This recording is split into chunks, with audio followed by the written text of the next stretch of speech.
When we wake up each day, awaken, it's not so much that we're waking up to another day as much as we're waking up to another level of consciousness. When you're in your sleep and you can wake up consciously, are you forcing that character to move around at all, ever? No. It moves all on its own accord.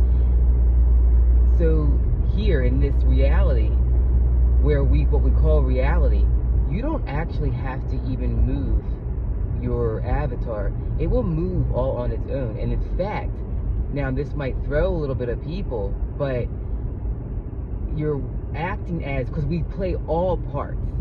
And just to get it out there for a clear understanding, there is no good or bad, but you're acting potentially as Satan, right? And yeah, don't panic.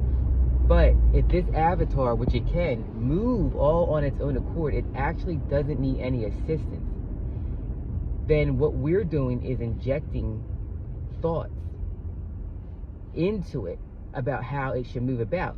Again, reflect back on in your sleep state. You're not moving your avatar at all. It's moving on its own. You can adapt the same thing in your waking state as well.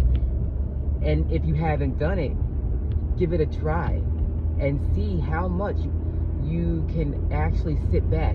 And it knows what to do. Whatever you name your body, let it show you that it knows what to do. Give it a moment, give it an opportunity without you injecting any thoughts. Because when you do that, what's going to happen is you realize how much you're interfering with the knowingness that it already has embodied in it. And then you're going to become more aware of how much you're the one injecting thoughts into it. It knows what to do. It knows how to react. It knows how to respond. But we are because we're creators, and we can sneak in all these different avenues so that we create an illusion. We're playing all of these different parts. And this is about awakening to all the parts that we're playing so that we can allow the play to play itself. But the part you're playing is finding those areas where you're not observant of being observed. And this is one of those areas where we can subjugate ourselves to being in the play where we don't have to. And I know sometimes it might sound like a boring topic.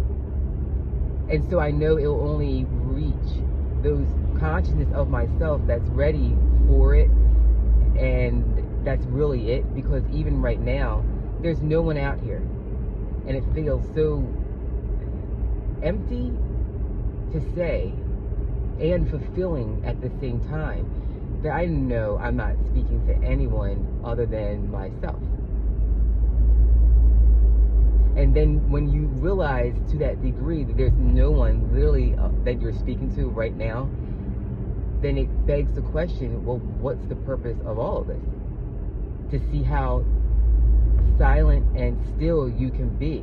Because at the end, if there's no one else but you, then it begs the question, why are you doing anything that you're doing?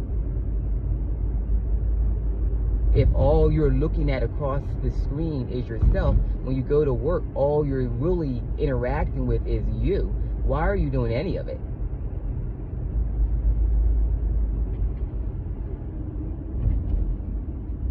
So to me, it feels more and more that this is a dream, and when we have those reincarnations, are they reincarnations?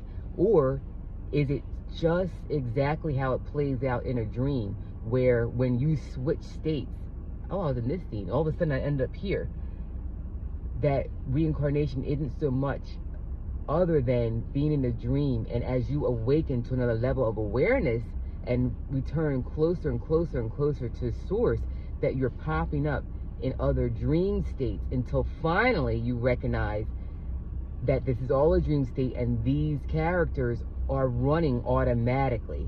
They know exactly what to do. Don't interfere with them. And as you don't interfere, you become more present, because that time when you are interfering, you notice you're interfering and you're injecting thoughts within this avatar. You remember to be the observer, because now you say, oh, I'm injecting my thoughts into her or him. Let me step back and see how she responds, because she actually knows what to do already. So, putting it out there for different levels of consciousness for myself, because again, there's no one else out here but me, but she felt inspired to share this. All right, guys, I hope you're having an amazing day on purpose, and I'll catch you on the next conversation. Until then, stay blessed.